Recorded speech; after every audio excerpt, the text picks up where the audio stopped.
Многу објекти околу нас вибрираат ако се погодени со звучни бранови, но движењата се невидливи со голо око. Например, чаша изложена на силен звук. Вибрира, иако изгледа совршено неподвижна.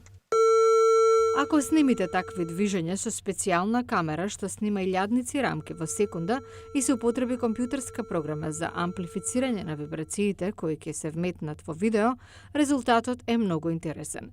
Така наречениот микроскоп за движење прави чашата да изгледа како да е направена од супстанца како желатин. Микроскопот за движење е начин да се визуализираат мали движења невидливи за голо око во видео.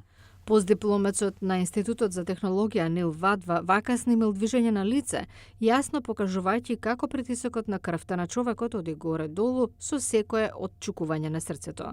Вадва вели дека микроскопот за движење може да биде многу корисен за следење на критични движења, како што се движењата на бебе во утробата на мајката или на дишење на новороденче. Може да креирате монитор за витални знаци што ќе работи без контакт, така што не мора ништо да се прикачува на лицето, а сепак да можете да го измерите срцевото отчукување и стапката на потење. Вадва вели дека снимањето на невидливи движења може да има широка употреба како помагање на инженерите да откријат вибрации на градежни елементи, па дури и згради, патишта, мостови или градежни кранови.